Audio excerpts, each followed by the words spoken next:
సమ్మక్క సారలకు వెళ్ళేటప్పుడు జంపన్న వాగులో స్నానం చేయడం, కాళ్ళు కట్టుకోవడం అట్లాంటివన్నీ జరుగుతూ ఉంటాయి. దాని తర్వాతనే మనం సమ్మక్క సారక్కకి వెళ్తాము.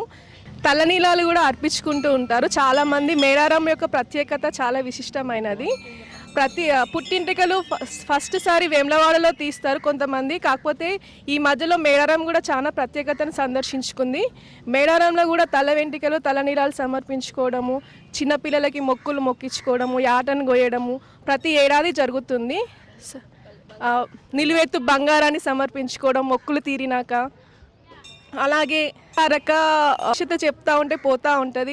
ఈ మధ్యలో పుస్తకాలలో కూడా యాడ్ చేసి వాళ్ళ విశిష్టతని మనందరం తెలంగాణ ప్రభుత్వం అనేది ముందుకు తీసుకెళ్ళడం జరుగుతుంది. Thank you. జంపన్న సమ్మక్క తల్లి యొక్క కుమారుడు జంపన్న. ఇతను ట్రైబల్ కోసం పోరాడినటువంటి సమ్మక్క తల్లుల్లో ఒకరు. తన కొడుకైనటువంటి జంపన్న మనం మేడారానికి వచ్చే ప్రదేశంలో, పసరం నుండి మేడారం వచ్చే మార్గ మధ్యంలో తను మేడారానికి కిలోమీటర్ ముందు ప్రాంతంలో జంపన్న వాగు అనేటువంటి పేరుంది. ఆ పేరు ఎలా వచ్చిందంటే, జంపన్న ఆ యుద్ధంలో పోరాటంలో చనిపోయి తన రక్తం ఒక వాగులాగా పారిపోవడం, వర్షంలో ఒక వరదలాగా వెళ్ళిపోవడాన్ని ఆ రక్తం మరుగులతో కొట్టి మిట్టాడుతున్న సందర్భంలో ఆ పేరు జంపన్న వాగు అనే పేరు వచ్చింది. అక్కడ ఉన్నటువంటి ఆ నీటిలో పుణ్యస్నానం చేస్తే, దర్శనానికి ముందే ఆ జంపన్న వాగులో స్నానం చేసి వచ్చి తల్లులను దర్శించుకుంటే వాళ్ళు కోరుకున్న కోరికలు నెరవేరుతాయని ఒక గొప్పనటువంటి నమ్మకాన్ని కలిగి ఉన్నటువంటి ఎంతోమంది భక్తుల యొక్క నిదర్శనం. సమ్మక్క సారలమ్మ మేడారం జాతర అనేది 1976 సంవత్సరంలో మరి ఎండోమెంట్ దేవాదాయ ఆధీనంలోకి వచ్చింది. అప్పటి నుండి ఉన్నటువంటి రాష్ట్ర ప్రభుత్వం ముందుగా కొంత లక్షలలో ఉండేది. ఇప్పుడు ప్రజెంట్ వచ్చేసి కొన్ని కోట్ల ఆదాయము సమకూర్చడం జరుగుతుంటుంది. 2022 సంవత్సరంలో జాతర ఆదాయంలో 100 కోట్లు కేటాయించింది.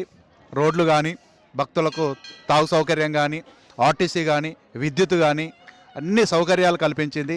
ఈసారి ఈ ప్రభుత్వం 2024 సంవత్సరానికి గాను 75 కోట్లు రాష్ట్ర ప్రభుత్వం కేటాయించింది. ఈ 75 కోట్లతోటి వివిధ అభివృద్ధి పనులు మన రాష్ట్ర ప్రభుత్వం ముందుండి ఎండోమెంట్ కావచ్చు, ఐటీడీఏ కావచ్చు, ఇటు పూజారులు కావచ్చు, అన్ని శాఖల ద్వారా అభివృద్ధి పనులు జరుగుతున్నాయి. ఇంకా జరగాలని, ఇంకా కొన్ని అవసరమైతే ఇంకో 25 కోట్లు రిలీజ్ చేయాలని రాష్ట్ర ప్రభుత్వాన్ని డిమాండ్ చేస్తున్నాం. మేడారం మహాజాతర ఫిబ్రవరి 21, 22, 23, 24, 28వ తారీఖు ఫిబ్రవరి తిరుగువారం. అంటే మళ్ళీ తిరిగి బుధవారం నాడు అన్ని వనదేవతలకు వెళ్ళిపోతాయి వనానికి. తిరిగి బుధవారం నాడు పూజారుల క్షమంలో అంతా కూడా గ్రామ పెద్దల సమక్షంలో రహస్య పూజలు చేసేసి సమ్మక్క దేవతలకు సంబంధించినటువంటి సామాగ్రాన్ని భద్రంగా పరిచేస్తాం తన యొక్క దేవాలయంలో. భక్తులకు విజ్ఞప్తి, తన కోరికలను తీర్చే విధంగా మొక్కులు ఏవైతే ఉన్నాయో మేడారం వనదేవతలకు వచ్చిన వెంటనే తన మొక్కులు మేక రూపంలో కానీ, కోళ్ళ రూపంలో కానీ, అలాగే తనెత్తు బంగారం బెల్లం రూపంలో కానీ, కానుకల రూపంలో కానీ తీర్చడం జరుగుతుంటుంది. మీరు శ్రద్ధగా వచ్చి సమ్మక్క తల్లి భక్తితోటి క్యూ లైన్లో నిలబడి అది ఎంత సమయమైనా పట్టినప్పటికీ మీరు స్పష్టమైనటువంటి జ్ఞానాన్ని కలిగి ఉండి, అలాగే మీ యొక్క కోరికలు నెరవేర్చిన వెంటనే అది బంగారం రూపంలో కావచ్చు, కానుకల రూపంలో కావచ్చు, తర్వాత జంతువు రూపంలో అంటే మేక కానీ కోడి రూపంలో మీ కోరికలు నెరవేరి వెంటనే మొక్కులు తీర్చుకోవాల్సిందిగా భక్తులకు విజ్ఞప్తి చేస్తున్నాం. సమ్మక్క తల్లి తన రూపాన్ని చిలకల గుట్టుపై అదృశ్యమైన వెంటనే తన రూపాన్ని ప్రతి 2 సంవత్సరాలకు ఒకసారి అంటే మాఘశుద్ధ పౌర్ణమి రోజున జరిపేటువంటి జాతరే ఈరోజు మహాజాతర. తన అదృశ్యమైనటువంటి ఆ ప్రాంతంలో పసుపు కుంకుమ భరణి అక్కడ మా పూజార్లకు సంబంధించినటువంటి గిరిజనులకు లభించింది. ఆ రూపాన్నే ఈరోజు దేవునిగా సమ్మక్క తల్లిగా కొలుస్తూ గద్దెలపై తీసుకురావడం జరుగుతుంటుంది.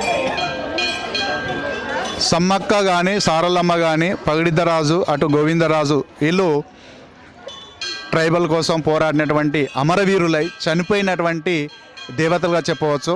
వీళ్ళ యొక్క రూపాలైతే ఏవైతే ఉంటాయో, పసుపు కుంకుమ రూపం అయితే ఏదైతే ఉంటుందో అవే ఇక్కడ వనదేవతలుగా చెప్పవచ్చు. నా పేరు కొక్కెర రమేష్, ఆలయ ప్రధాన పూజారి మేడారం. తక్షిల మీడియా ఛానల్ను షేర్ చేయండి, లైక్ చేయండి, సబ్స్క్రైబ్ చేయండి అని భక్తులకు విజ్ఞప్తి.